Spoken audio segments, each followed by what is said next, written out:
Hello my dear students, welcome back to the class. मैं हूं अंबिका सिंह, आप सभी के अपने अकाउंट्स एजुकेटर, और आप सभी स्टूडेंट्स का मैं बहुत बहुत स्वागत करती हूं आप ही के अपने favourite channel the one and only magnet brains पर, जो आप सभी को प्रोवाइड कराता है 100% free as well as high quality education. बिल्कुल स्टूडेंट्स, यहाँ पर हम आपको सीबीएसई बोर्ड के अलावा अदर स्टेट बोर्ड के कोर्सेज भी प्रोवाइड कराते हैं, जैसे कि दिल्ली, बिहार, यूपी, एमपी और राजस्थान बोर्ड। इंग्लिश मीडियम के अलावा हिंदी मीडियम के कोर्सेज भी आपको हम प्रोवाइड कराते हैं। तो यदि मैं बात करूं इंग्लिश मीडियम की, तो starting from class KG to class 12 आप लोगों को इंग्लिश मीडियम के कोर्सेज हम अवेल कराते हैं, और यदि हिंदी मीडियम के चाहिए तो भाई साहब वो भी मिल जाएंगे starting from class 6 to class 12। लेकिन इसके लिए हमारा एक सेपरेट हिंदी मीडियम का चैनल है, वहां पर जाकर आप देख सकते हैं और आराम से आप हिंदी मीडियम के कोर्सेज भी एक्सप्लोर कर सकते हो। और यदि इसके अलावा मैं आप लोगों को ई बुक्स और ई नोट्स के बारे में बताऊं, तो students we are also providing you the facility of e books and e notes, जिससे आप अपनी लर्निंग को इंप्रूव कर सकते हो, कैसे अपने कॉन्सेप्ट्स को और अच्छे से लर्न करके और अच्छे से उनको इंप्रूव करके।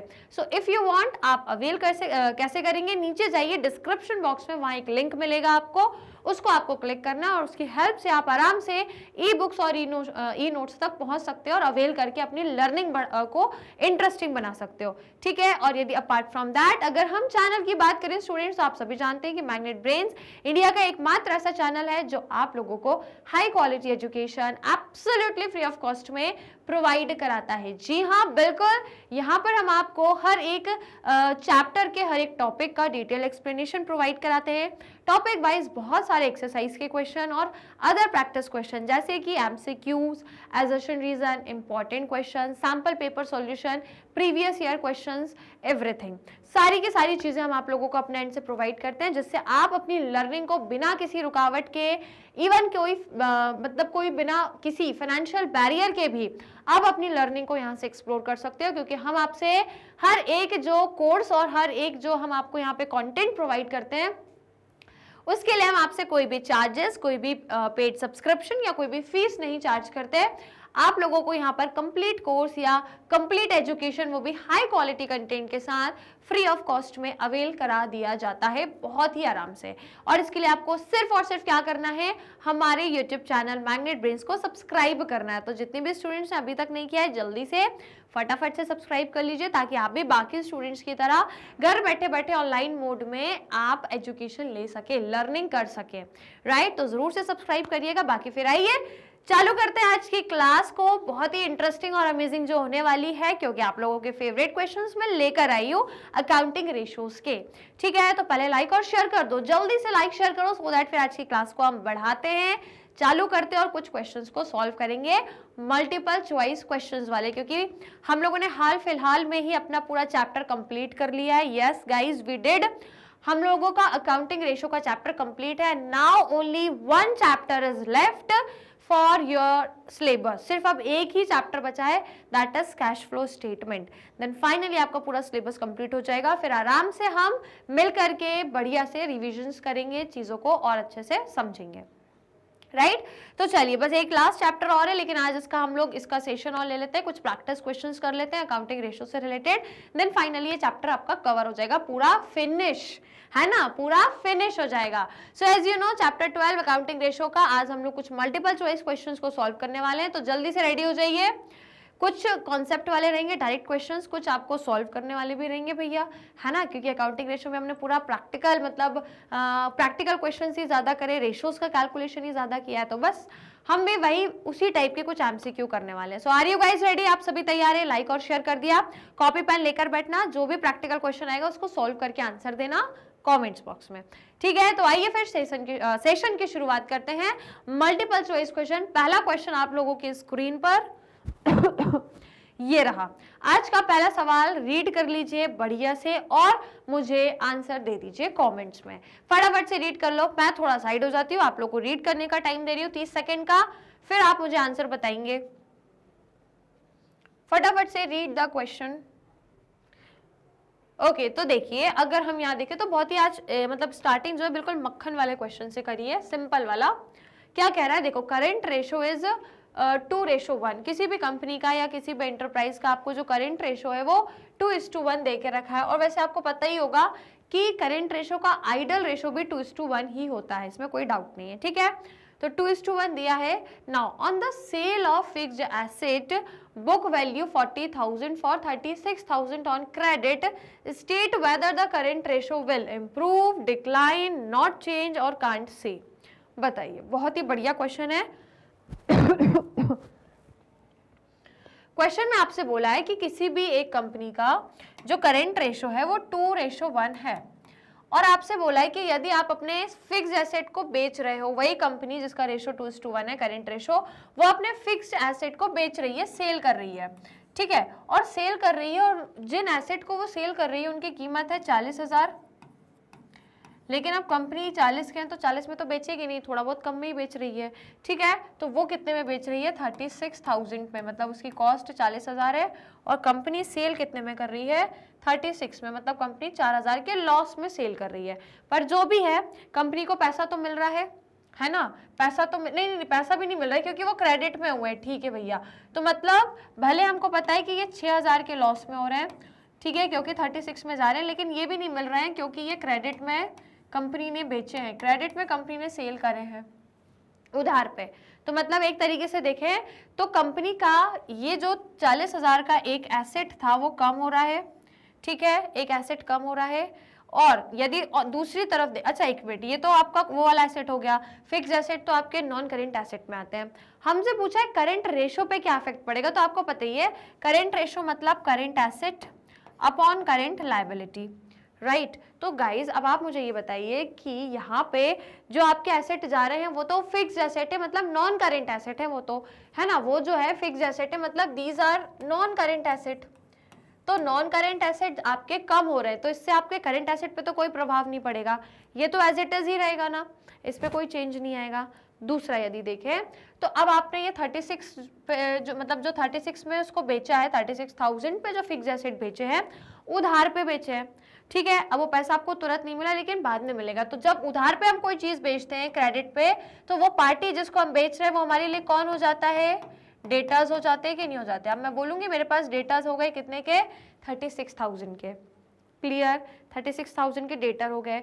और लाइबिलिटी पे कुछ इफेक्ट आ रहा है क्या, मेरी लाइबिलिटी कुछ है ही नहीं, यहाँ लाइबिलिटी पे कोई इफेक्ट ही नहीं आ रहा है, ठीक है। ये एसेट के जाने से भी कुछ इफेक्ट नहीं आ रहा है क्योंकि वो एसेट मेरे नॉन करेंट एसेट है, तो ना मेरे करेंट एसेट पे अभी इफेक्ट आया ना करेंट लाइबिलिटी पे आया, लेकिन एक इफेक्ट आएगा करेंट एसेट पे, क्योंकि ये जो 36,000 मैंने उधार पे फर्नीचर बेचे हैं, ये मेरे लिए ये कौन हो गए, डेटर होगा। डेटर कौन होते हैं, डेटर आपके करेंट एसेट होते हैं, है ना। तो यहाँ पे करेंट एसेट में मेरे क्या हो जाएंगे, इंक्रीज हो जाएंगे, कितने से इंक्रीज हो जाएंगे, 36,000 से इंक्रीज हो जाएंगे, 36,000 से मेरे जो करंट एसेट है वो इंक्रीज हो जाएंगे, और मेरी जो लाइबिलिटी है वो एज इट इज रहेगी, लाइबिलिटी पे कोई भी चेंज नहीं आएगा। तो बताइए अब इस हिसाब से यदि देखें तो यदि आपके करंट एसेट बढ़ रहे हैं और लाइबिलिटी उतनी है, तो इससे अब आपका रेशो इंप्रूव करेगा, डिक्लाइन नॉट चेंज, या कुछ कह नहीं सकते, कांट से। बताइए क्या होगा, मैंने आपको पूरा जो कंडीशन है, पूरा जो सिनेरियो है वो एक्सप्लेन किया है कि कंपनी है उसका रेशो 2:1 है करंट रेशो, फिक्स एसेट उसने बेचे हैं 40,000 के थे पर 36 पे बेचे, लेकिन वो उधार पे बेचे हैं। अब फिक्स एसेट तो जा रहे हैं लेकिन वो तो नॉन करेंट एसेट होते हैं ना, उनका करंट एसेट पे कोई इफेक्ट नहीं आएगा। दूसरी चीज यदि देखें तो कंपनी जो 36,000 के बेच रही है वो उधार पे बेच रही है, तो सामने वाली पार्टी कंपनी के लिए डेटर हो गई, और डेटर कौन होते हैं, करंट एसेट होते हैं हमारे लिए।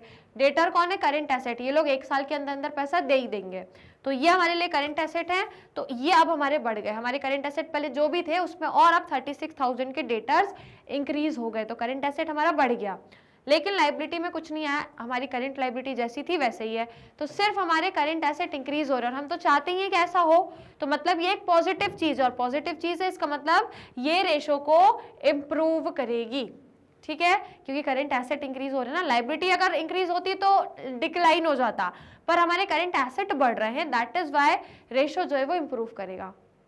अब यहाँ पे ये मत सोचना कि एसेट को बेचने से मैम 40,000 के एसेट भी तो कम हो रहे हैं, बेटा वो हो रहे हैं लेकिन वो करंट एसेट नहीं, नॉन करंट एसेट हो रहे हैं, क्योंकि फिक्स एसेट आपके नॉन करंट एसेट होते हैं जिसका करंट रेशो पे कोई प्रभाव नहीं आता, क्योंकि करंट रेशो में हमें करंट एसेट चाहिए ना कि नॉन करंट एसेट, इसका कोई इफेक्ट नहीं होगा। समझ आया, तो आपका करेक्ट आंसर क्या होना चाहिए, option number 1। Is it clear, बढ़िया। आइए फिर अगले क्वेश्चन पर आते हैं, क्वेश्चन नंबर 2 बढ़िया से आपको सॉल्व करने वाला कुछ क्वेश्चन है। क्या दिया है, चलो सॉल्व करो, अपनी कॉपी निकाल लो जल्दी से, क्योंकि अकाउंटिंग रेशो में ना ऐसे सवाल बहुत आते हैं कैलकुलेशन वाले। तो चलिए कॉपी निकाल लीजिए। क्या कह रहा है, इफ ओपनिंग इन्वेंट्री आपको दी है 1,20,000, ठीक है, cost of revenue from operation दिया है 10 लाख, इन्वेंट्री टर्नओवर रेशो दिया है 5 टाइम्स, अब आपको क्लोजिंग इन्वेंट्री बताना है। चलिए बहुत ही बढ़िया अच्छा क्वेश्चन है। कैसे बताओगे, फॉर्मूला लगा लो, फॉर्मूला लगाओगे, चीजें कैलकुलेट करोगे तो ओपनिंग आपको क्या ढूंढना है, क्लोजिंग, क्लोजिंग इन्वेंट्री आपको ऑटोमेटिकली पता लग जाएगी। तो चलिए स्टूडेंट्स इसको ट्राई करिए सॉल्व करने का, अदरवाइज फिर हम मिलके इसको सॉल्व करते हैं। फटाफट से इसको जल्दी जल्दी से सॉल्व करने का ट्राई करिए। तो देखो इसको कैसे सॉल्व करेंगे, तो पहले तो आप लोग मुझे ना कमेंट्स में फॉर्मूला बताइए। What is the formula of inventory turnover ratio, क्या कहता है बेटा इन्वेंट्री टर्नओवर रेशो का फॉर्मूला। तो देखो हम लोग इसको ना यहाँ सॉल्व करेंगे, यहाँ पे बनेगा ये। तो देखो यदि मैं आपसे बोल रही हूँ inventory turnover ratio is equals to what, cost of goods sold, cost of goods sold, जिसको हम डिवाइड कैसे करते हैं, एवरेज इन्वेंट्री से, इस तरीके से डिवाइड करते हैं, ठीक है। अब यदि क्वेश्चन में देखें तो ये दिया है, ये दिया, और एवरेज इन्वेंट्री के लिए आपको ओपनिंग तो दी है पर क्लोजिंग नहीं दी, तो कोई दिक्कत नहीं, आप एक काम करो, कॉस्ट दिया है और ये भी दिया है, कॉस्ट कितनी है 10 लाख और रेशो है 5 टाइम्स, तो आप इसको फॉर्मूले में रख दो, इन्वेंट्री टर्नओवर रेशो 5 यहाँ रखो, कॉस्ट आपको दी है 10 लाख और एवरेज इन्वेंट्री नहीं पता तो इसको आप एज इट इज लिख दो AI, ठीक है, average inventory as it is रहने दो। अब आप इससे निकालोगे तो आपको एवरेज इन्वेंट्री पता लगेगी, कितनी पता लगेगी, ये हो जाएगा 10 लाख मल्टीप्लाई बाय 5 हो जाएगा, ठीक है। दैट मीन्स अब यदि देखें तो आपकी जो इन्वेंट्री है वो कितनी आ जाएगी बताइए, इन्वेंट्री, एक मिनट रुको, ये इंटू में है तो ये डिवाइड में जाएगा, सॉरी ये इंटू में है ना तो इसको इंटू में ही नहीं पहुंचाएंगे, इसको हम डिवाइड में ले जाएंगे, तो ये 5, दैट मीन्स आपकी जो इन्वेंट्री है वो कितनी आ जाएगी 2 लाख, एवरेज इन्वेंट्री 2 लाख आई है हमें, लेकिन क्या पूछी है क्वेश्चन में देखो, क्लोजिंग पूछा है। तो गाइज आपको एवरेज इन्वेंट्री का फॉर्मूला तो पता ही होगा, एवरेज इन्वेंट्री का फॉर्मूला क्या कहता है, opening inventory plus closing inventory divide by 2। Average inventory अभी निकाली 2 लाख, तो क्वेश्चन में आप लगा दो इसको 2 lakh is equals to opening, यदि देखें तो ओपनिंग क्वेश्चन में दी है 1,20,000, तो आप लगा सकते हो यहाँ 1,20,000 प्लस क्लोजिंग नहीं पता तो इसको सिंपली ऐसे ही रहने दो, डिवाइड बाय 2 कर दो, बस। अब आप इसको सॉल्व कर लो, बढ़िया तरीके से आपका आंसर निकल कर आ जाएगा, जल्दी से इसको सॉल्व कर लो, फटाफट से अब इसको सॉल्व करके बताओ। तो देखो अब आप क्या करो, ये 2 डिवाइड में है तो इसको यहाँ इंटू में लेकर आ जाओ, तो इंटू में लाओगे तो ये हो जाएगा 2 into 2 lakh is equals to 120 plus closing inventory, तो ये हो जाएगा 2 2 ज़ा 4 lakh equals to 1,20,000 plus closing inventory, done. अब इसको सॉल्व कर लो, आपका आंसर निकल के आ जाएगा। तो सॉल्व करेंगे तो मैं यहाँ पे बताती हूँ आपको, यहाँ पे बता रही हूँ, तो कितना हो जाएगा। अब हम क्या करें, क्लोजिंग इन्वेंट्री को यही रहने दें और इसको वहाँ शिफ्ट कर दें, ठीक है। तो देखो ये आपका यहाँ पे प्लस में, वहाँ जाएगा तो ये माइनस में हो जाएगा, या इसको यहाँ शिफ्ट कर लो, तो मतलब closing inventory is equals to कितना है ये 4 लाख, तो ये हो जाएगा आपका 4 लाख 4 लाख, और ये आपका 1,20,000 प्लस का है, वहाँ जाएगा तो माइनस का हो जाएगा, that means 1,20,000 is equals to closing inventory, कितना होगा, माइनस कर दो इसमें से, तो कितना बचेगा 2,80,000, राइट। तो ये हो जाएगा आपका 2,80,000 is equals to closing inventory. आ गई कि नहीं आ गई वैल्यू, क्लोजिंग इन्वेंट्री की वैल्यू आ गई 2,80,000। इज इट क्लियर, समझ में आ गया सभी को, कोई दिक्कत कोई समस्या। तो अब हम ऑप्शन में चेक करें कहाँ दिया है, चलो देख लेते हैं। 2,80,000 हाँ सेकेंड बी वाले ऑप्शन में दिया है, ये दिया है 2,80,000, तो अपना करेक्ट आंसर क्या होना चाहिए, ऑप्शन नंबर बी। चेक कर लें, बिल्कुल correct answer option number B. समझ में आया, सिंपल है। तो चलो इसका स्क्रीनशॉट ले लो जल्दी से, फटाफट स्क्रीनशॉट ले लो। डन, ले लिया बेटा स्क्रीनशॉट, आगे बढ़े। चलो तो आगे बढ़ते हैं, अगले सवाल पर अब हम बात करेंगे। इसको अपन क्लियर कर देते हैं। Next question, question number 3। Question number 3 ये रहा। चलो अगेन ये कॉन्सेप्चुअल क्वेश्चन है। क्या कह रहा है? A transaction involving decrease in both current ratio and quick ratio is. तो बेटा आपको ये 4 ट्रांजैक्शन दिए, इनमें से एक ऐसा ट्रांजैक्शन ढूंढना है जिसमें से आपका दोनों करेंट रेशो भी डिक्रीज हो रहा हो और क्विक रेशो दोनों डिक्रीज हो रहे हो, दोनों का डिक्रीज जो हो, ऐसा आपको यहाँ पे ट्रांजैक्शन ढूंढना है। ठीक है, तो ऐसा कोई भी ट्रांजैक्शन एक ढूंढ लो जिसमें से करेंट रेशो क्विक रेशो दोनों ही डिक्रीज करें। तो पहले आप मुझे दोनों का फॉर्मूला बता दो, पहले तो है ना, पहले तो फॉर्मूला बता दो। Current ratio as well as liquid ratio का फॉर्मूला क्या होता है, जरा जल्दी से बताओ। तो करेंट रेशो का current asset upon current liability, liquid ratio का liquid asset upon current liability. और लिक्विड एसेट कैसे निकलते हैं? लिक्विड एसेट कैसे निकलते हैं, जल्दी बताओ। लिक्विड एसेट निकालना हो तो क्या करना होता है? करेंट एसेट में से इन्वेंट्री माइनस करनी होती है और एक और क्या करना होता है? Prepaid expenses. ठीक है, या जिसको हम एडवांस एक्सपेंसेस भी कह सकते हैं। ठीक है, तो करेंट एसेट में से ये 2 चीजें हटा दोगे तो ऑटोमेटिकली लिक्विड एसेट आ जाएंगे। Clear, right. अब ये वाला क्वेश्चन में आप जल्दी से एक ऐसा ट्रांजैक्शन उठा के बताइए जिसमें आपका current ratio as well as liquid ratio दोनों ही डिक्रीज कर रहे हो। तो पहला कह रहा है students, sale of non current asset for cash, sale of stock in trade at loss, cash payment of current liability, purchase of stock in trade on credit. चलो बहुत ही बढ़िया क्वेश्चन है, एक आपको उठा के बताना है। तो यदि पहला देखें तो आपने सेल किया है non current asset for cash. Non current asset को यदि, अब हमको नॉन करेंट से तो मतलब ही नहीं है यार, क्योंकि हमारे दोनों फॉर्मूले में हमको केवल करेंट एसेट, यहाँ भी करेंट एसेट है और यहाँ तो लिक्विड एसेट है, वो भी एक करेंट एसेट के जैसे ही है। नॉन करेंट एसेट तो हमको लेना ही नहीं है। तो यदि आप नॉन करेंट एसेट को सेल आउट कर रहे हो कैश पे, तो that doesn't affects your current ratio और लिक्विड रेशो, वो आपका उसको अफेक्ट नहीं करेगा क्योंकि आप नॉन करेंट एसेट को सेल कर रहे हो ना। ठीक है, तो ये उन दोनों का अफेक्ट नहीं पहुंचाएगा। ठीक है, दूसरा यदि देखें हम, sale of stock in trade at loss. अब लो, आपने स्टॉक इन ट्रेड को क्या किया है? सेल किया है। स्टॉक इन ट्रेड मतलब इन्वेंट्री, इन्वेंट्री को आपने सेल करा है लॉस पे। तो यदि इन्वेंट्री को करा है तो बेटा इन्वेंट्री तो हम लिक्विड एसेट में लेते ही नहीं है। तो आपका यदि लिक्विड एसेट में इन्वेंट्री का आने से लिक्विड एसेट पे कोई फर्क नहीं पड़ेगा। आपने यदि सेल भी करी है, परचेज जो भी करा है, इन्वेंट्री, स्टॉक इन ट्रेड मतलब आपकी इन्वेंट्री, और इन्वेंट्री आप यहाँ तो ले लेते हो, करंट एसेट में तो लेते हो, लेकिन लिक्विड एसेट में नहीं लेते। तो इससे यहाँ कोई चेंज नहीं आएगा। और हमें ऐसा बताना है जो दोनों को डिक्रीज करे, पर यहाँ पे इस पे तो कोई इफेक्ट आ नहीं रहा, तो हम नहीं ले सकते इसको, क्योंकि दोनों को डिक्रीज करे ऐसा ऑप्शन चूज करना है। तो ये भी फेल हो गया भैया। तीसरा देखो, cash payment of a current liability. अब यदि कैश आपने पेमेंट करी तो भैया इससे तो और इफेक्ट, दोनों में कोई डिक्रीज नहीं होगा। क्यों?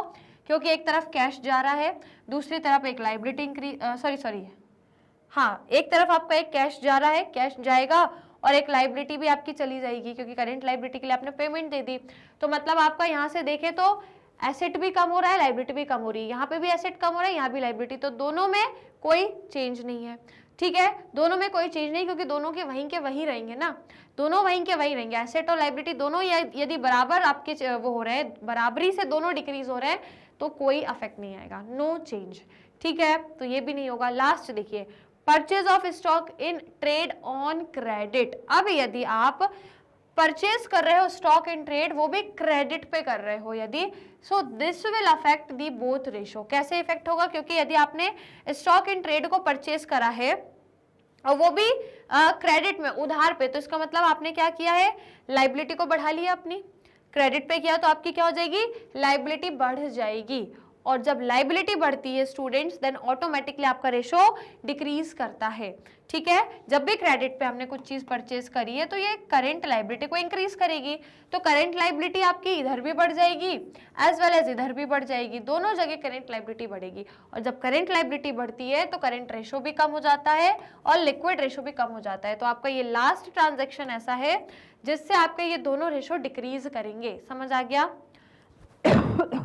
कारण समझ में आया क्यों हो रहे दोनों रेशो डिक्रीज? क्योंकि दोनों में देखा कि हमने परचेज किया स्टॉक इन ट्रेड, लेकिन उधार पे किया ना, और उधार पे करा मतलब करंट लायबिलिटी, दोनों में करंट लायबिलिटी बढ़ेगी तो दोनों रेशो डिक्रीज करेंगे। यहाँ क्यों नहीं हो रहा था? क्योंकि ये नॉन करेंट एसेट हमने सेल किया था, जो यहाँ है ही नहीं, नॉन करेंट एसेट हमें लेनी ही नहीं है। स्टॉक इन ट्रेड को आपने सेल करा पर लॉस पे किया, सो इसका भी अगेन कोई इफेक्ट नहीं आएगा क्योंकि वो लॉस पे किया है आपने। फिर उसके बाद कैश पेमेंट हुई, करंट लायबिलिटी, तो भैया एक तरीके से कैश कम हो गया, लायबिलिटी भी कम हो गई, दोनों चीज कम हो गई तो नो अफेक्ट, इसका कोई इफेक्ट नहीं आएगा। तीसरी चीज से आपका अफेक्ट आएगा, दोनों रेशो डिक्रीज होंगे जस्ट बिकॉज आपकी करंट लायबिलिटी इंक्रीज कर रही है। समझ में आ गया सभी को? पक्का? तो ऑप्शन नंबर कौन सा बताया मैंने? डी, है ना? ऑप्शन नंबर, बिल्कुल ऑप्शन नंबर डी करेक्ट हो जाएगा। चलिए इफ यू वांट आप स्क्रीनशॉट ले सकते हैं।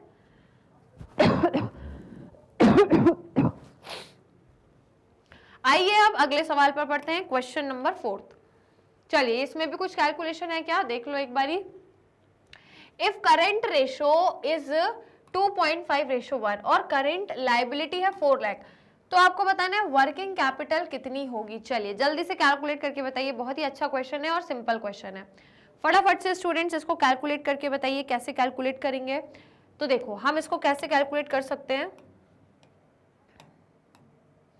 क्वेश्चन के अकॉर्डिंग। अगर चलो पहले हम लोग नॉर्मली यदि फॉर्मूला लिखें तो हमको पता है current ratio is equals to current asset upon current liability. Current ratio का फॉर्मूला दिया है 2.5:1, तो 2.5 ये हो गया। क्वेश्चन में करंट लायबिलिटी दी है और एसेट नहीं दिया, तो इसको ऐसे ही छोड़ दो। करंट एसेट करंट लायबिलिटी तो दी है, ये दी है कितनी? 4 लाख, तो यहाँ पे आप कितना लिखोगे? 4 लाख,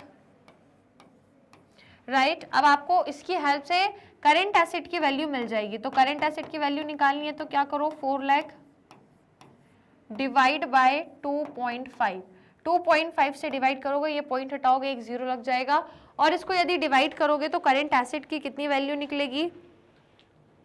बताइए जल्दी से स्टूडेंट्स, करंट एसेट की कितनी वैल्यू निकल कर आ जाएगी? जल्दी से निकाल के बताओ, करंट एसेट की वैल्यू कितनी आएगी? वेट एक मिनट, रुको, ये आपका इनटू में जाएगा, सॉरी डिवाइड में नहीं होगा, ये इनटू में जाएगा। करंट एसेट को यहाँ लेकर आएंगे तो ये आपका इनटू में हो जाएगा, मतलब 2.5 और ये 4 लाख इनटू में हो जाएगा, ठीक है। अब इसको इनटू करना है आपको, तो इनटू करके बताइए कि करंट एसेट की वैल्यू कितनी आ रही है? 10 लाख आ रही है क्या? ठीक है, तो ये हो गया आपका 10 lakh current asset. Current asset कितना निकल गया? 10 लाख। हमसे क्वेश्चन में पूछा वर्किंग कैपिटल, तो हमें मालूम है कि working capital is equals to current asset minus current liability होता है। करंट एसेट है 10 लाख जो अभी हमने कैलकुलेट किए, minus working capital is already given in the question 4 lakh. दोनों को आप माइनस करोगे तो कितना बनेगा? 6 लाख। कहाँ दिया एक बारी चेक कर लो, कौन से ऑप्शन में? ऑप्शन नंबर पहले में ही दिया है, ठीक है। तो ऑप्शन नंबर ए आपका करेक्ट हो जाएगा। कोई दिक्कत, कोई समस्या? डन हो गया, तो अपन चेक कर लें कौन सा सही है, ए। चलो तो इसका स्क्रीनशॉट ले लीजिए स्टूडेंट्स आप लोग फटाफट। डन, ले लिया स्क्रीनशॉट। चलिए तो 4th अपना सॉल्व हो गया। अब आइए क्वेश्चन नंबर 5 पे, ये रहा। अगेन आपको सॉल्व करके बताना है। क्वेश्चन 5 में दिया है नॉन करेंट एसेट है 26 लाख, करेंट एसेट है 9 lakh, okay. Share holder fund are 21,50,000। आपको बताना है total debt of the firm will be, तो फर्म का टोटल डेट आपको निकाल के बताना है। चलिए जल्दी से इसको कैलकुलेट करने की ट्राई करिए और मुझे आंसर बताइए निकाल के। टोटल डेट कैसे निकालेंगे हम लोग? तो आप लोगों ने एक फॉर्मूला पढ़ा है ना, हम लोगों ने बहुत बार उसको अप्लाई भी किया है क्वेश्चन में, कि एक बहुत ही प्यारा सा फॉर्मूला होता है आपका, जो क्या कहता है कि यदि आप शेयर होल्डर्स फंड लेते हो, शेयर होल्डर्स फंड यदि आप लेते हो, प्लस इसमें यदि आप non current liability plus current liability कर देते हो, ठीक है, नॉन करेंट लायबिलिटी प्लस यदि उसमें करेंट लायबिलिटी कर देते हो, तो वो किसके बराबर हो जाते हैं? आपके non current asset plus current asset के। ये एक तरीके से बैलेंस शीट से हमने ये चीज सीखी है कि बैलेंस शीट में यदि आप equity that is share holder fund और लायबिलिटी, मतलब दोनों नॉन करेंट और करेंट दोनों लायबिलिटी सबको ऐड करोगे तो किसके बराबर आएगा? आपका टोटल एसेट, मतलब non current asset plus current asset के बराबर आएगा। क्वेश्चन में पूछा है आपसे टोटल डेट, टोटल डेट मतलब टोटल लायबिलिटी। तो आप जानते हो कि non current liability plus current liability क्या हो जाता है, आपका टोटल डेट होता है, ये आपको पता है ना। नॉन करेंट और करेंट को यदि आप ऐड करोगे so this will be your total date, ये आपका टोटल डेट होता है, ठीक है। तो अब जो जो भी चीजें आपको क्वेश्चन में दी हैं आप उनको फॉर्मूले में रख दो और आराम से फिर आप आंसर निकाल सकते हो, ठीक है। तो अगर हम देखें शेयर होल्डर का अमाउंट दिया है आपको कितना 2150, तो चलिए वैल्यूज को रखते हैं अपन यहाँ पे 21,50,000 प्लस, ये दोनों की जगह आपको पता है ना नॉन करेंट लायबिलिटी और current liability is equal to total debt, total आपकी है। तो अगर आप चाहो तो इन दोनों की जगह डायरेक्टली टोटल डेट भी लिख सकते हो इस तरीके से, is equal to non current asset और करेंट एसेट भी दिए, तो नॉन करेंट एसेट है 26 और करेंट एसेट है 9, राइट। तो हम यहाँ पे लिख सकते हैं 26 प्लस 9 लाख। चलिए अब इसको आराम से सॉल्व कर लो, आपका आंसर जो है वो आ जाएगा। चलिए तो जल्दी से इसको सॉल्व कर लो फटाफट से प्लस माइनस सब कुछ कर लो। तो पहले तो उन दोनों को ऐड करो 26 लाख और 9 लाख, दोनों को ऐड करोगे तो कितना लाख बनेगा भैया, 35 लाख बनेगा क्या, ठीक है। तो ये हो गया 2150 इज इक्वल्स टू 35, 10, 11, 12, 13, 14, 15, बिल्कुल 35 लाख ये आपका निकल गया। अब आप आराम से टोटल डेट की वैल्यू निकाल सकते हो, तो टोटल डेट आपके कितने हो जाएंगे 35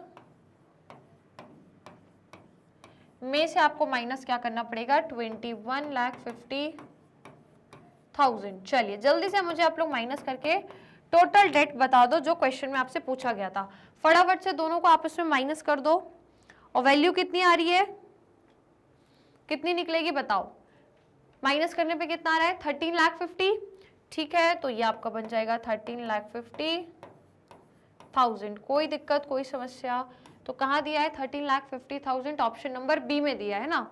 तो आपका करेक्ट ऑप्शन कौन सा हो जाएगा, ऑप्शन नंबर बी। कोई दिक्कत कोई समस्या, ये फॉर्मूला बहुत काम का है और ये एक सा फॉर्मूला हमने बैलेंस शीट से सीखा है, ठीक है।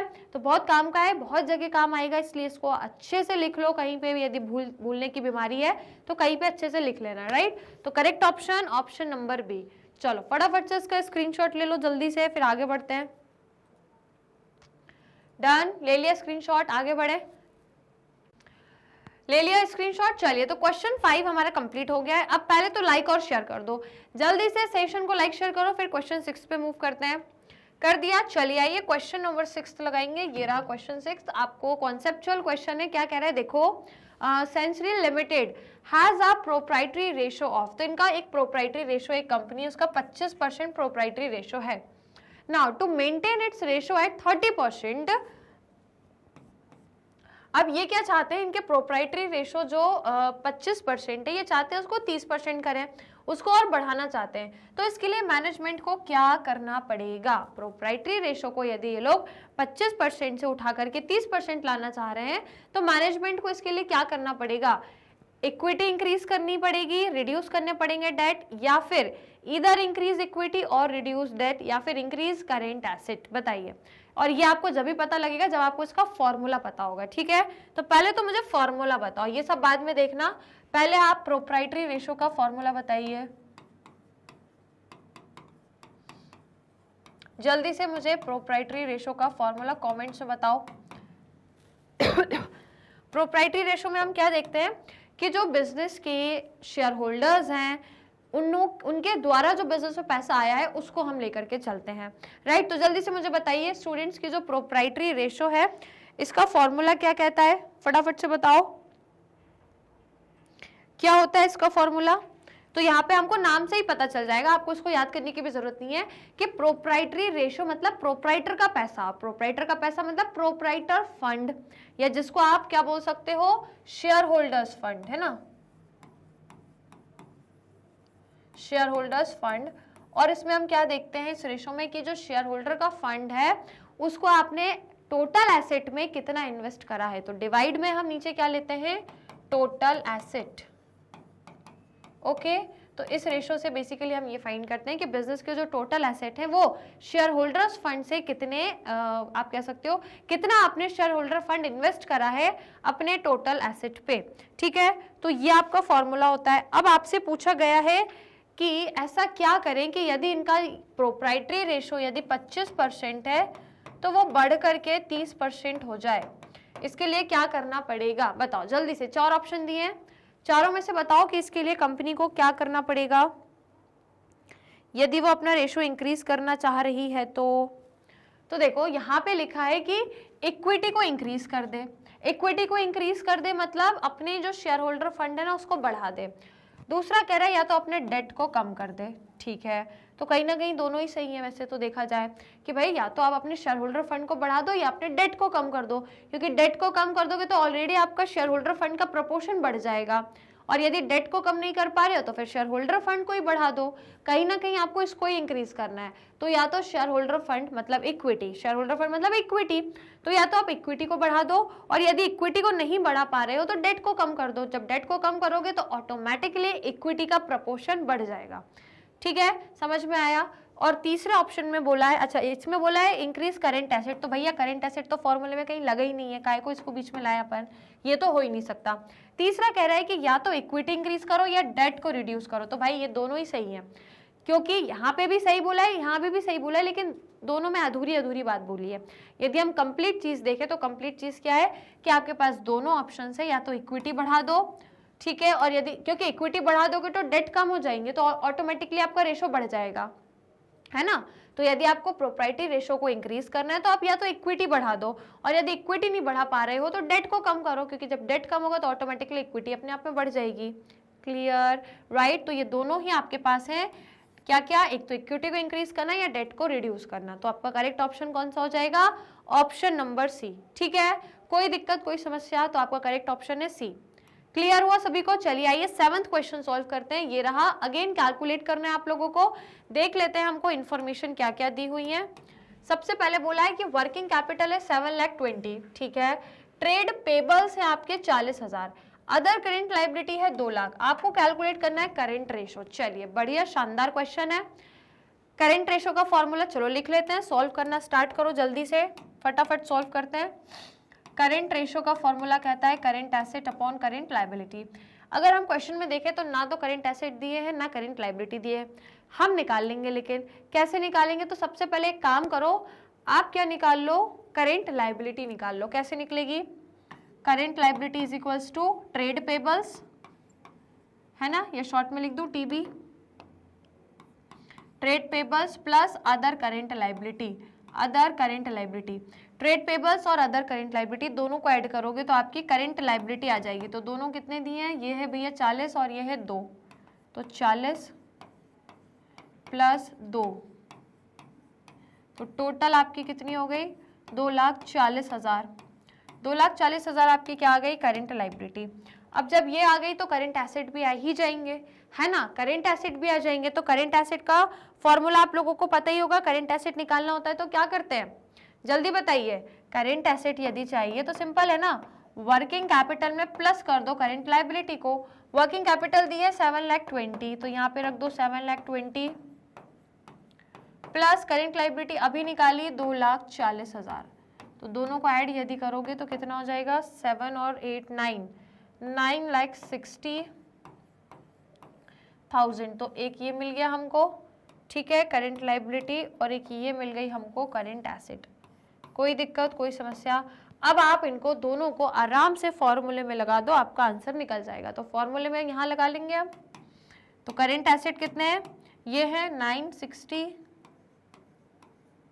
डिवाइड करेंगे लायबिलिटी 240, कितना रेशो निकलेगा, ये कैंसिल हो जाएगा, 96/24। कितने टाइम्स आ रहा है, रेशो कितना आ रहा है, जल्दी से देखो, जल्दी से बताओ, 4 टाइम्स, है ना, 4:1। तो आपका करेक्ट आंसर क्या होगा, 4:1। कोई दिक्कत कोई समस्या, 4:1 आपका करेक्ट है। कहाँ दिया है, ऑप्शन दिया है कहीं, सेकंड दिया है, बिल्कुल। तो सेकंड आपका करेक्ट हो जाएगा, that is 4:1। Is it clear, समझ आ गया, राइट। तो चलिए स्क्रीनशॉट ले लीजिए इसका, फिर अपन लोग नेक्स्ट क्वेश्चन सॉल्व करेंगे। डन। चलिए गाइस ये कंप्लीट हो गया 7th क्वेश्चन। 8th ये दिया है, चलो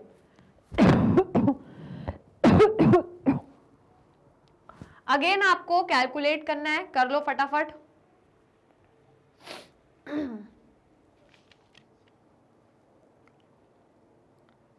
फटाफट से इसको भी आप कैलकुलेट करके बताइए कि कितना क्या निकल कर आएगा, जल्दी से कैलकुलेट करो। देखो इन्फॉर्मेशन क्या क्या दी है। करंट एसेट आपको बोला है, तो देखो एक मिनट हम लिख लेते हैं। करंट एसेट है आपके 10 लाख, ठीक है। इन्वेंट्रीज आपको दी है 5 लाख, ठीक है। वर्किंग कैपिटल है 6 लाख। करंट रेशो आपको बताना है। चलिए तो करंट रेशो कैसे निकालेंगे। अच्छा इनने इन्वेंट्री हमको फोकट में दी, इन्वेंट्री की तो आवश्यकता ही नहीं है ना, इन्वेंट्री की तो हमें जरूरत ही नहीं है, इन्वेंट्री इन्होंने ऐसे ही दे दी। चलो कोई नहीं, उलझाने के काम है ये, हमको उलझाया जाता है, पता है, साजिश रहती है हमारे लिए, ये हमारे प्रति साजिश रची जाती है कि बच्चों को उलझाओ क्वेश्चंस में, है ना। तो चलो भैया करंट रेशो का फॉर्मूला मुझे बताओ। Current asset upon current liability. Question में करंट एसेट दिया है, no need to calculate, but what we need is current liability. तो आपको पता ही है करंट लायबिलिटी यदि निकालनी है तो हम क्या करते हैं, आपको पता ही है कि यदि हम देखते हैं working capital is equals to current asset minus current liability, यही होता है। तो यदि आपको करंट लायबिलिटी निकालनी है तो हम क्या करते हैं, वर्किंग कैपिटल में से करंट एसेट को माइनस कर देते हैं, तो हमारी करंट लायबिलिटी निकल जाती है, राइट। अब आप इसमें से क्या करो, करंट लायबिलिटी को निकालना है तो वर्किंग कैपिटल दी है कितनी, वर्किंग कैपिटल दी है, एक सेकेंड, ये है करंट एसेट में से वर्किंग कैपिटल माइनस, है ना, उल्टा लिख दिया मैंने। चलो तो करंट एसेट दी है आपको 10 लाख माइनस वर्किंग कैपिटल है आपके 6 लाख, तो आपकी करंट लायबिलिटी कितनी बन गई, 4 लाख बन गई। 4 लाख आपकी करंट लायबिलिटी आ गई। अब और क्या चाहिए भैया, बस इतना ही तो चाहिए था, इन्वेंट्री की जरूरत ही नहीं है, तो बस यहाँ पे वैल्यू लगा दो, करंट एसेट 10 लाख और करंट लायबिलिटी आपकी 4 लाख। चलिए तो रेशो कितना निकल जाएगा बेटा, जल्दी से निकाल के बताओ, रेशो आपका कितना निकलेगा।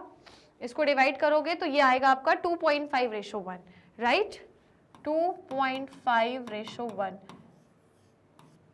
कोई दिक्कत कोई समस्या, ऑप्शन नंबर पहला आपका सही हो जाएगा। इज इट क्लियर, समझ आ रहा है बढ़िया से। तो देखा, फॉर्मूले को याद करना, उनको समझना बहुत इंपॉर्टेंट है, क्योंकि ये पूरा चैप्टर आपके फॉर्मूले पर ही आधार है भैया, ठीक है। चलो तो आप लोग इसका जल्दी से पहले स्क्रीनशॉट ले लीजिए।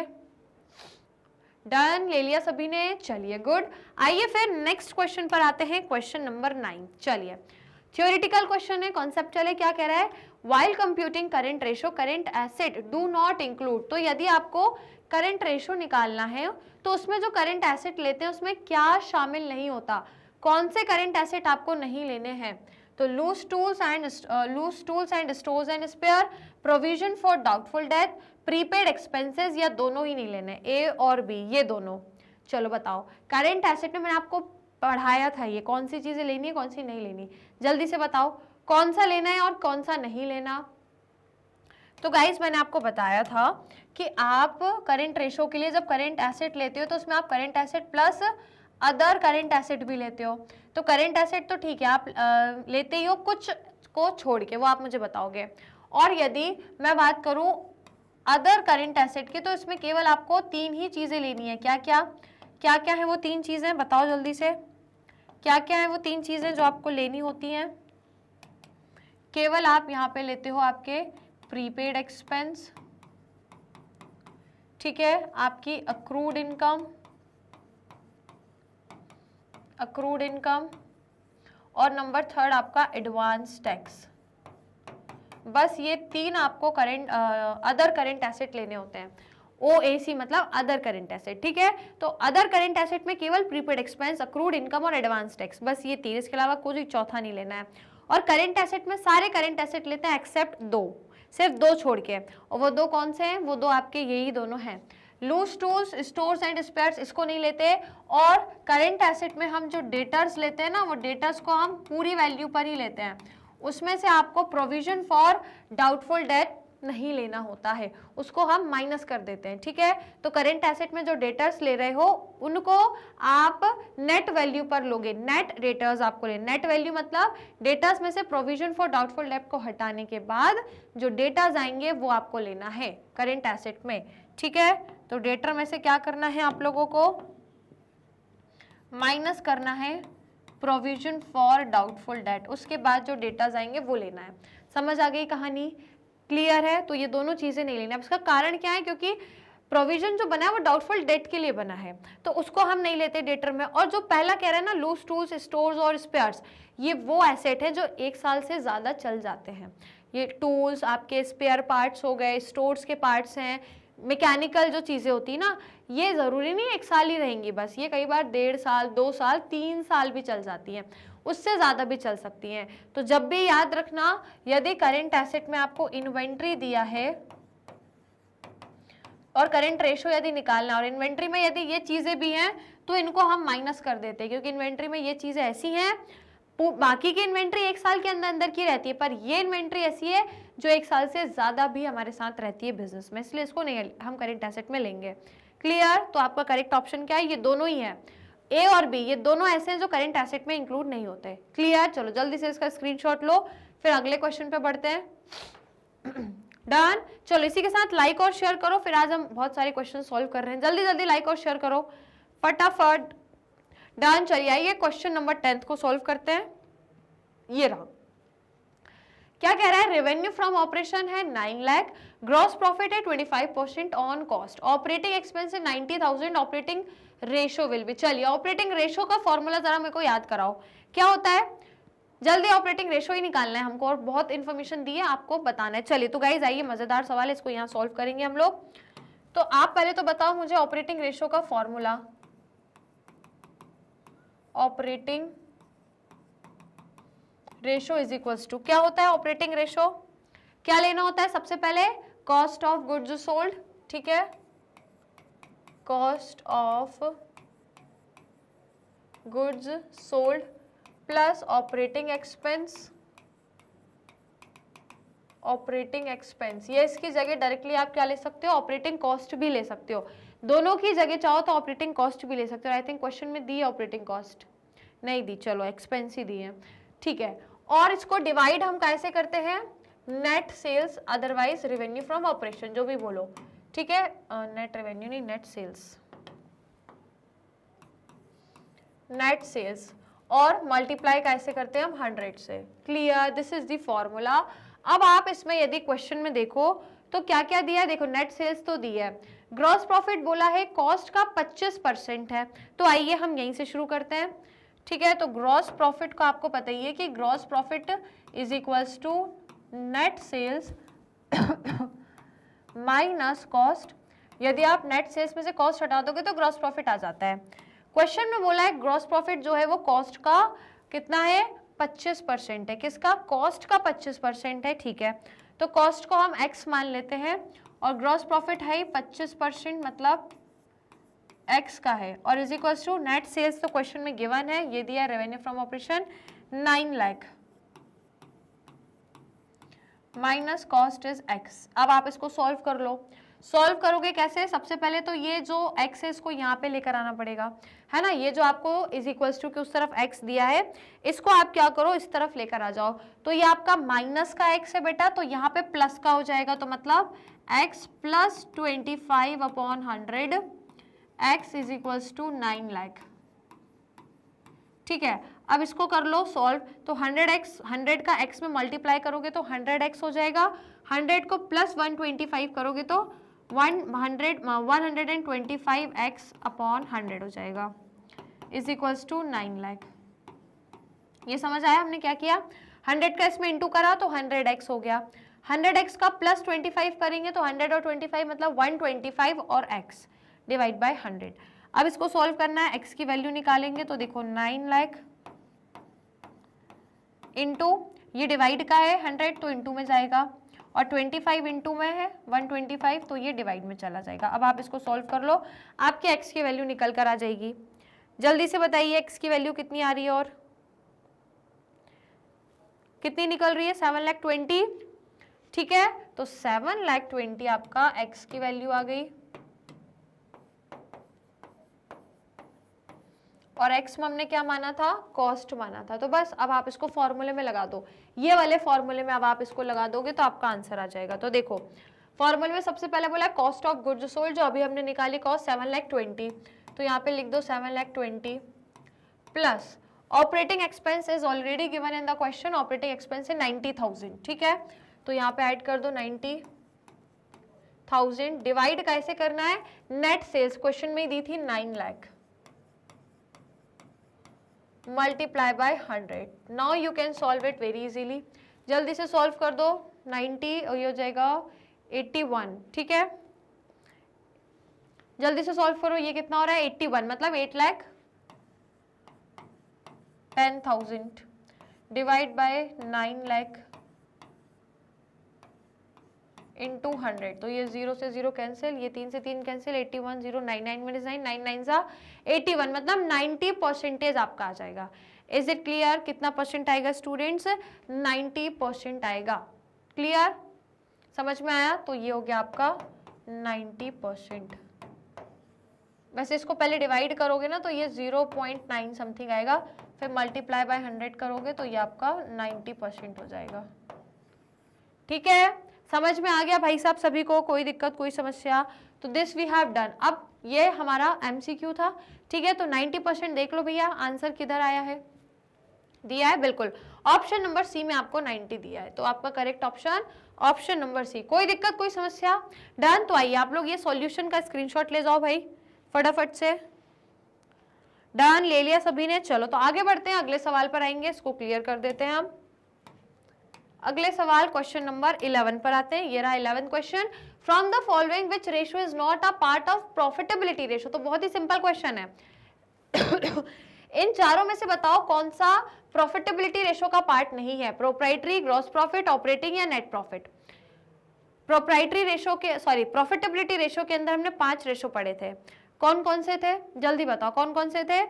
Gross profit ratio, operating ratio, operating profit ratio, net profit ratio और रिटर्न ऑन इन्वेस्टमेंट रेशियो। ये 5 पढ़े थे, तो ये कौन कौन से आ गए जो मैंने बोल लिए, कौन सा नहीं आया? तो देखो gross profit ratio, operating ratio, net profit ratio, ये 3 तो यही हो गए, और क्या थे? ऑपरेटिंग प्रॉफिट रेशियो और रिटर्न ऑन इन्वेस्टमेंट रेशियो।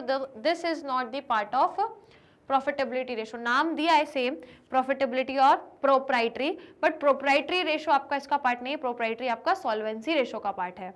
ठीक है, किसका? सॉल्वेंसी रेशियो का। तो आपका कौन सा नहीं है? Option number A. Is it clear? Simple question था। आइए फिर आगे बढ़ते हैं। क्वेश्चन नंबर 12 ये रहा, which of the following will increase quick ratio without affecting current ratio. चलो बताओ आप, ये वाला बताइए। ये आपको 4 कुछ दिए हुए हैं, कंडीशंस दी हैं, इसमें से आपसे पूछा हुआ है कि इनमें से किससे आपका क्विक रेशियो इंक्रीज करेगा। क्विक रेशियो इंक्रीज करेगा और करेंट रेशियो पे कोई अफेक्ट नहीं आएगा। अच्छा बताओ, मतलब क्विक रेशियो इंक्रीज हो और करेंट रेशियो पे अफेक्ट ना जाए, बताइए जल्दी। तो सबसे पहले है sale of stock at loss, sale of stock at profit, sale of non current investment at cost और sale of stock at cost. चलिए बताइए, चारों में से किससे आपका क्विक रेशियो इंक्रीज करेगा लेकिन विदाउट अफेक्टिंग करेंट रेशियो? बताओ फटाफट से आंसर करिए। तो गाइस यदि आप यहाँ पे देखो तो क्विक रेशियो इंक्रीज करना चाहिए और करेंट रेशियो पे कोई प्रभाव नहीं। तो यदि आपने स्टॉक को सेल करे हैं लॉस पे तो ये तो डेफिनेटली आपका अफेक्ट करेगा। ठीक है, ये तो आपको अफेक्ट करेगी। और यदि आप स्टॉक को प्रॉफिट में भी सेल कर रहे हो तब भी अफेक्ट करेगा। ठीक है, then also it will affect. Then sale of non current investment at cost, तो यदि नॉन करेंट आपके इन्वेस्टमेंट है उसको यदि आपने कॉस्ट पे किया है तो ये भी अगेन आपका अफेक्ट करेगा। Sale of stock at cost, तो ये जो लास्ट वाला है ना कि जिसमें आप अपने स्टॉक को यदि कॉस्ट पे ही, कॉस्ट मतलब यदि मैं बोल रही हूँ कि मेरे स्टॉक है 10,000 के और यदि मैं उनको 10 में ही सेल कर रही हूँ, 10 में ही जितने के थे उतने में ही सेल कर रही हूँ, तो क्या ही फायदा? करेंट रेशियो पे कोई फायदा पड़ेगा? नहीं पड़ेगा, क्योंकि आपको पता है मेरा जो स्टॉक है, मान लो ये स्टॉक है 10,000 के और मैं इसको 10,000 में बेच रही हूँ, तो मेरा स्टॉक भी पहले करेंट एसेट ही था, पहले भी स्टॉक मेरा करेंट एसेट ही था, जिसपे हो क्या रहा था, कोई इफेक्ट नहीं आएगा, करंट एसेट है। क्योंकि देखो मैं आपको ऐसे समझाती हूँ, वेट, यदि हम यहाँ पे देखें इसको या फिर यहाँ पे देखते हैं, तो सपोज करिए कि हमारे पास है स्टॉक 10,000 की कॉस्ट के, ठीक है, स्टॉक की 10,000 की कॉस्ट के, मैंने इनको क्या किए, सेल किए, और वो भी 10,000 में किए, तो मुझे 10,000 मिला। तो अब इस कंडीशन में करंट रेशो में कुछ अफेक्ट पड़ा क्या? क्योंकि पहले मेरे पास क्या था, 10,000 थे, एक स्टॉक था 10,000 का, ये भी मेरे लिए एक करंट एसेट था, ये भी मेरे लिए क्या था, स्टॉक यदि थे 10,000 के, तो ये भी मेरे लिए करंट एसेट था, ठीक है। तो अब ये नहीं रहे क्योंकि मैंने इनको सेल कर दिए, तो सेल कर दिए तो अब ये करंट एसेट मेरे कम हो गए। लेकिन वही मैंने उसको सेल करा 10,000 पे, तो ये मुझे कैश मिल गया, कैश मिल गया, तो फिर मेरा करंट एसेट 10,000 से बढ़ गया। तो कुछ अफेक्ट हो रहा है क्या करंट रेशो पे? करंट रेशो पे कोई प्रभाव ही नहीं पड़ रहा, क्योंकि एक करंट एसेट 10,000 से कम हो रहा है और दूसरा करंट एसेट 10,000 से बढ़ रहा है, समझे? एक करंट एसेट कम हुआ, मेरा स्टॉक कम हुआ 10,000 का, लेकिन वही मेरा कैश बढ़ गया 10,000 से, क्योंकि 10,000 के गुड्स को मैंने 10,000 पे ही बेचा, तो 10,000 के मेरे करंट एसेट कम हो गए, 10,000 की इन्वेंट्री कम हो गई, लेकिन 10,000 मुझे कैश में मिल गए, तो 10,000 का फिर एक करंट एसेट बढ़ गया। तो एक करंट एसेट 10 से कम हुआ तो दूसरा करंट एसेट 10,000 से बढ़ गया, बात बराबर। मेरा करंट रेशो पे कोई प्रभाव नहीं आएगा, पहले भी 10,000 थे, अभी भी वो 10 हो गए, बात बराबर है, कोई चेंज नहीं। एक का कम हो गया तो दूसरा उतना ही से बढ़ गया। क्या मतलब एक हाथ से मैंने 10 रुपए दिए और एक हाथ से 10 रुपए मिल गए, तो बात बराबर हो गई, कोई अफेक्ट नहीं होगा करंट रेशो पे, ठीक है। लेकिन हाँ, क्विक रेशो इंक्रीज करेगा। अब क्यों, वाई क्विक रेशो क्यों इंक्रीज करेगा बेटा? इसलिए क्योंकि क्विक रेशो में हम क्या लेते हैं, लिक्विड एसेट लेते हैं, है ना। क्विक रेशो में हम केवल लिक्विड एसेट लेते हैं, और आपको पता है लिक्विड एसेट में आपकी इन्वेंट्री शामिल नहीं होती है, ठीक है। इन्वेंट्री मतलब आपके स्टॉक इसमें है ही नहीं, ठीक है। तो आपके स्टॉक इसमें से फिर कम ही नहीं हुए, 10,000 के स्टॉक कम नहीं हुए आपके, क्योंकि उसमें शामिल ही नहीं थे। लेकिन आपके अचानक से जब 10,000 की आपने सेल करी, तो आपके लिक्विड एसेट भी 10,000 से इंक्रीज हो गए, है ना। ये जो स्टॉक 10,000 के गए, इससे लिक्विड एसेट पे फर्क नहीं पड़ा, लेकिन जब कैश 10,000 आया तो वो लिक्विड एसेट को बढ़ा देगा, क्योंकि लिक्विड एसेट में कैश इंक्लूड होते हैं, इन्वेंट्री शामिल नहीं होती, आपको भी पता है ना। और करेंट एसेट में इन्वेंट्री भी होती है और कैश भी होते हैं। तो करंट एसेट में इन्वेंट्रीज आ रही है पर करंट एसेट में कैश आ रहा है, तो बात बराबर हो गई। लेकिन लिक्विड एसेट में तो इन्वेंट्री शामिल ही नहीं होती, तो वो चली भी गई तो इधर कोई आपका अफेक्ट नहीं पड़ा। लेकिन जब 10,000 के कैश आए तो इससे क्या हुआ, आपके लिक्विड एसेट भी 10,000 से बढ़ गए। क्लियर, समझ आ गया, क्लियर हुआ? तो यही कारण है जिससे आपका करंट रेशो पे कोई प्रभाव नहीं आ रहा, लेकिन लिक्विड एसेट बढ़ जाएगा, क्योंकि कैश 10,000 से बढ़ गए तो लिक्विड एसेट बढ़ गया, इन्वेंट्री चली गई, लेकिन इसका लिक्विड एसेट पे इन्वेंट्री का कोई लेना देना नहीं है। क्लियर? तो आपका जो लास्ट ट्रांजेक्शन है ये सही हो जाएगा। अब बाकी और भी यदि देखोगे तो सेल ऑफ स्टॉक, अब ये लॉस में कर रहे हो तो अगेन इससे आपका इफेक्ट नहीं पहुंचेगा। Sale of stock at profit, profit में करोगे तो फिर आपका कैश और इंक्रीज होगा, तो आपके एसेट इंक्रीज होंगे, ठीक है। करंट एसेट इंक्रीज होंगे, जो हमको नहीं लेना। Sale of non current investment हमको लेना ही नहीं है, राइट। तो आपको करेक्ट ऑप्शन नंबर लास्ट हो जाएगा। रीजन समझ में आ गया सभी को बढ़िया तरीके से?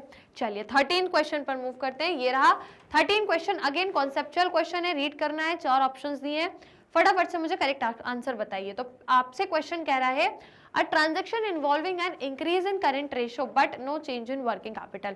अब आपको एक ऐसा ट्रांजैक्शन बताना है मुझे जिसमें आपका करंट रेशो इंक्रीज करेगा, करंट रेशो इंक्रीज करेगा, लेकिन वर्किंग कैपिटल पे कोई असर नहीं आएगा, वर्किंग कैपिटल चेंज नहीं होगी। बताइए। 4 है, purchase of goods on credit, cash payment of non current liability, payment to a trade creditor, sale of fixed asset for cash. जल्दी बताइए, जल्दी से बताइए, फटाफट से बताइए स्टूडेंट्स, कौन सा सही हो जाएगा? विदाउट अफेक्टिंग वर्किंग कैपिटल, यदि करंट रेशो इंक्रीज होगा तो कैसे होगा बताओ?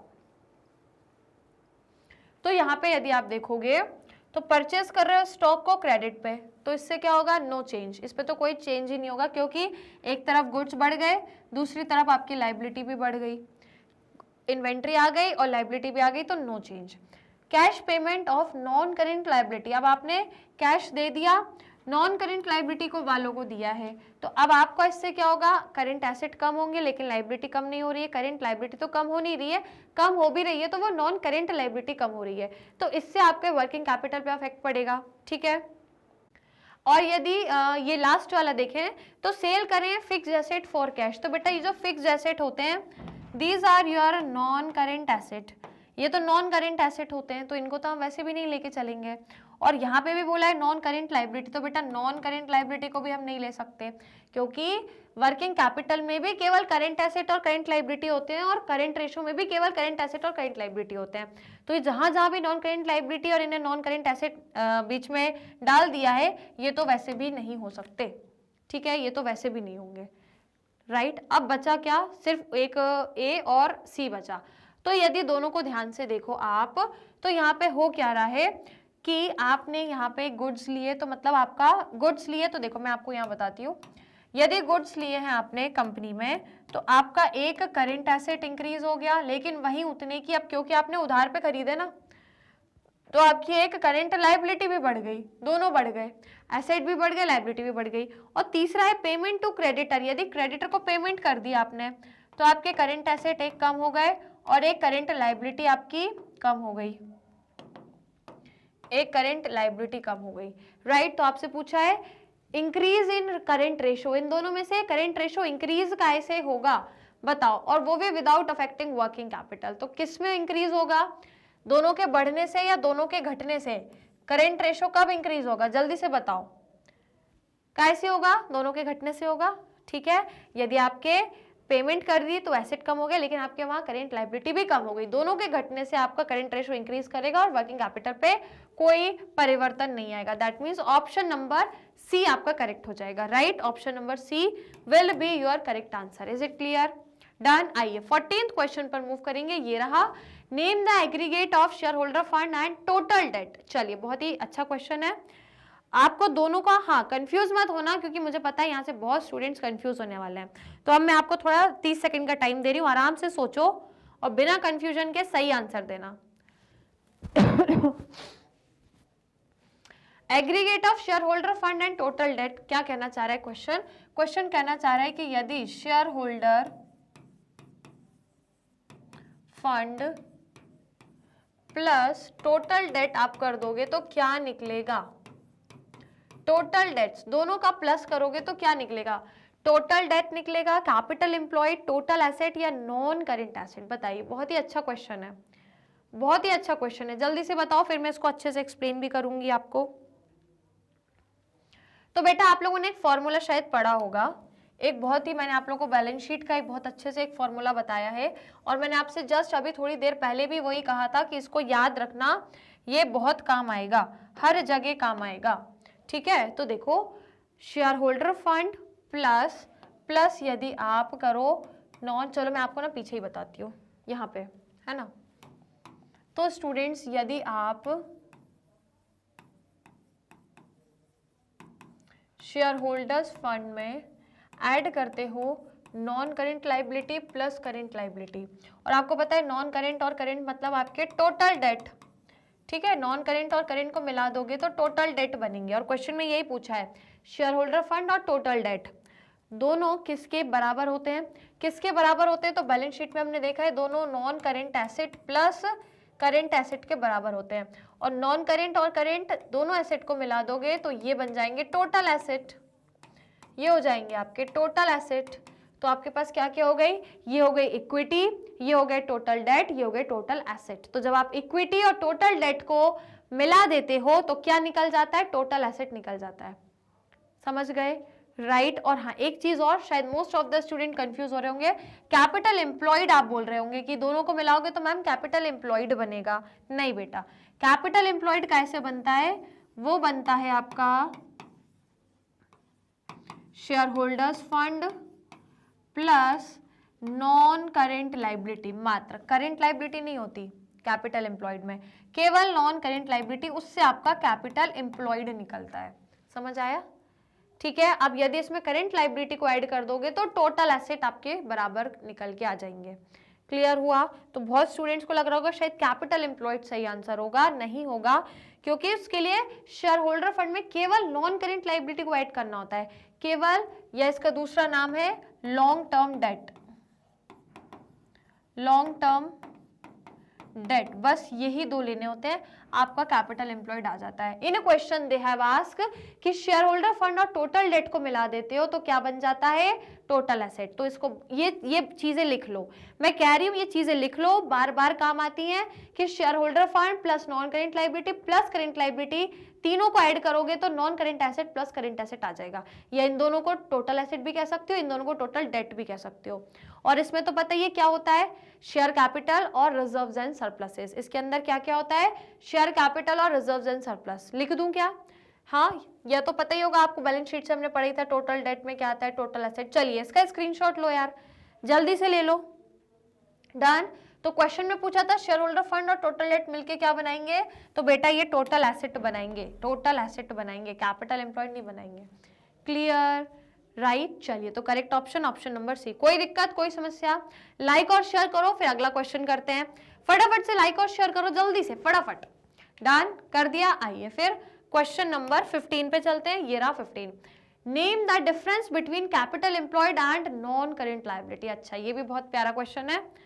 मैंने अभी बताया शेयर होल्डर फंड और करेंट लायबिलिटी ऐड करते हैं तो कैपिटल एम्प्लॉयड आता है। अब क्वेश्चन में क्या बोला है, डिफरेंस यदि निकालेंगे कैपिटल एम्प्लॉयड और नॉन करेंट लायबिलिटी का तो क्या आएगा, मतलब कैपिटल एम्प्लॉयड में से माइनस यदि करोगे नॉन करेंट लायबिलिटी तो क्या आएगा, बताओ। आपके आंखों के सामने ही लिखा है, share holder fund plus non current liability is equals to capital employed. और यदि कैपिटल एम्प्लॉयड में से इसको माइनस करोगे तो क्या निकलेगा, capital employed minus non current liability, क्या आ जाएगा, जल्दी बताओ क्या आएगा। Share holder fund, capital employed, total date या टोटल एसेट, बताइए जल्दी बेटा, यहीं से दिमाग लग जाना चाहिए। क्या निकल जाएगा, जाहिर सी बात है जब ये दोनों ऐड करके ये आ रहा है तो इसको यदि इसमें से माइनस करोगे तो ये आ जाएगा, सिंपल बात है। तो क्या निकलेगा, शेयर होल्डर फंड निकलेगा। ठीक है, ये भी इंपॉर्टेंट पॉइंट है, इसको भी लिख लो। डन। तो करेक्ट ऑप्शन क्या है कि यदि डिफरेंस निकालेंगे कैपिटल एम्प्लॉयड और नॉन करेंट लायबिलिटी का तो you will get share holders fund.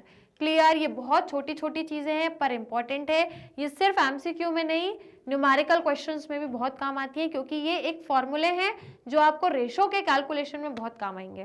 Clear, तो इसका करेक्ट आंसर है option number A. Is it clear, पक्का समझ में आ गया? तो चलो अब जल्दी से लाइक और शेयर कर दो फटाफट से जल्दी से गाइस लाइक और शेयर करो और मुझे कमेंट्स में अपने अपने नाम बताओ किसके भैया 15 में से 15 सही हो गए, जरूर से बताना और बिल्कुल ईमानदारी से बताना। ठीक है, 15 आउट ऑफ 15 क्वेश्चन किसके सही है। और उससे पहले ये बताओ पूरे ये 15 क्वेश्चन जो सॉल्व करे वो सबसे बने, और यदि जो क्वेश्चन नहीं बने थे वो अभी समझ में आ गए, क्योंकि मैंने आपको पूरे एक्सप्लेन भी करे क्या होगा, कैसे कैलकुलेशंस होंगे, कैसे क्या, पूरे कॉन्सेप्ट्स भी बताया, एग्जाम्पल भी, कैलकुलेशन भी बताया। तो आई होप ये 15 क्वेश्चंस क्लियर हो गए होंगे। तो ये हमारे आज का एमसीक्यू का सेशन ओवर होता है और इसी के साथ हमारा पूरा अकाउंटिंग रेशो का चैप्टर भी फिनिश होता है। ठीक है, everything we have done guys, हर एक रेशो को पढ़ा, उसके बहुत सारे क्वेश्चंस करे, टोटल 112 समथिंग कुछ क्वेश्चंस हमने करे, MCQ, assertion, reason, everything we have done. Now we are going to start our last chapter. बिल्कुल, कहाँ वो पहले चैप्टर से शुरुआत करी थी हमने और कहाँ हम ये लास्ट चैप्टर पे आने वाले हैं। ठीक है, तो आखिरी चैप्टर और है आपका कैश फ्लो स्टेटमेंट, जिसे हम बिना किसी ब्रेक के, बिना किसी भी पॉज के अगली ही क्लास से चालू कर देने वाले हैं, क्योंकि बेटा टाइम ज्यादा नहीं है हमारे पास, हमें बहुत जल्दी जल्दी से अभी सिलेबस कंप्लीट करना है। एक चैप्टर और है, बाकी हो गया, 90% सिलेबस हो गया, ओनली 10% बचा है जो हमारा अगला चैप्टर है, जिसको हम आराम से कर लेंगे।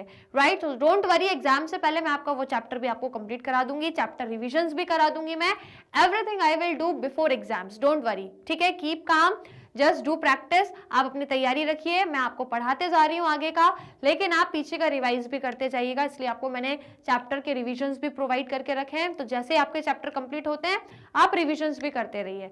ओके, तो चलिए फिर जल्दी से सेशन को लाइक और शेयर कर दो। इस चैप्टर को आज अच्छे से, जो भी चीजें अगर छूट गई हैं कुछ आपसे, क्योंकि मैंने तो हर एक चीज कवर कराई है, कुछ चीजें आपकी छूट गई हैं, कुछ 1-2 सेशंस यदि आप बीच के नहीं अटेंड कर पाए हो तो आज का टाइम है, अच्छे से उसको देख लो, जो भी छूट गया है कर लो एक बार और, चाहो तो अच्छे से आधा घंटा बैठ जाओ, इस चैप्टर को एक बार और अच्छे से देख लो, रिवाइज कर लो और यदि डेली क्लासेस करी है तो क्वेश्चन तो आपने सॉल्व करे ही होंगे, तो एक बार अच्छे से देख लो कहीं कुछ छूट तो नहीं गया, कोई क्लास तो यदि आपने बीच में मिस नहीं कर दी, कुछ भी मिस है तो उसको आज के आज कवर कर लो, क्योंकि अब अगली क्लास से मैं आपको नया चैप्टर पढ़ाऊंगी, तो फिर उस नए चैप्टर में हम नई चीजें सीखेंगे, इसलिए कुछ छूटा है तो पहले का उसको आप आज रिकवर कर लो, आपके पास टाइम है अगले ही सेशन से, क्योंकि मैं अब आपको नया चैप्टर और आपका last chapter cash flow statement पढ़ाऊंगी, तो रेडी होकर आइएगा, नया और लास्ट चैप्टर पढ़ेंगे बहुत ही बढ़िया और शानदार तरीके से। तो आज के सेशन को यही वाइंड अप कर रहे हैं, लाइक और शेयर जरूर करिएगा। इसी की तरह आप डेली क्लासेस में आ जाइए भाई, लास्ट चैप्टर को और कंप्लीट कर लें, फिर पूरा सिलेबस हमारा फिनिश। सो मिलेंगे हम लोग नेक्स्ट वाले सेशन में एक नए चैप्टर के साथ, और वो भी इसी चैनल, इसी प्लेटफॉर्म पर, मैग्नेट ब्रेन्स, जो आप सभी को प्रोवाइड कराता है 100% free as well as high quality education. बिल्कुल स्टूडेंट्स, यहाँ पर हम आपको सीबीएसई बोर्ड के अलावा अदर स्टेट बोर्ड के कोर्सेज भी प्रोवाइड कराते हैं, जैसे कि दिल्ली, बिहार, यूपी, एमपी और Rajasthan board. Vedic maths crash course और स्पोकन इंग्लिश के कोर्सेज भी आपको हमारे चैनल पर मिल जाएंगे। इवन आपको कंप्लीट कोर्सेज मिलेंगे, हर एक सब्जेक्ट के हर एक टॉपिक का डिटेल्ड एक्सप्लेनेशन मिल जाएगा, और आपको कई सारे प्रैक्टिस क्वेश्चंस भी मिल जाएंगे। तो बस जाकर क्या करना है, चैनल को सब्सक्राइब करना है। इवन इफ यू वांट, आप मोबाइल ऐप डाउनलोड करके भी कोर्सेज एक्सप्लोर कर सकते हो, वेबसाइट पर भी कंप्लीट कोर्स मिल जाएगा आपको बिल्कुल एब्सोल्युटली फ्री ऑफ कॉस्ट में। और ये नोट्स और ये बुक्स यदि आप अवेल करना चाहते हो तो उसका लिंक नीचे दिया हुआ है डिस्क्रिप्शन बॉक्स में, आप जाकर चेक कर सकते हो और आप आराम से अवेल भी कर सकते हो। और यदि आप other social media platform use करते हो जैसे YouTube, Facebook, Instagram, Twitter, WhatsApp, तो आप हमें यहाँ पे जरूर फॉलो करें। फॉलो करके आप अपनी लर्निंग को और भी इंटरेस्टिंग और भी अमेजिंग बना सकते हो। तो फिलहाल जल्दी से फॉलो करके आज के सेशन को लाइक और शेयर कर देना, चैनल को सब्सक्राइब जरूर करना। मिलेंगे हम लोग नेक्स्ट सेशन में एक नए चैप्टर के साथ और लास्ट चैप्टर के साथ। So we see you guys again in the next session. Till that take care, bye bye and keep learning.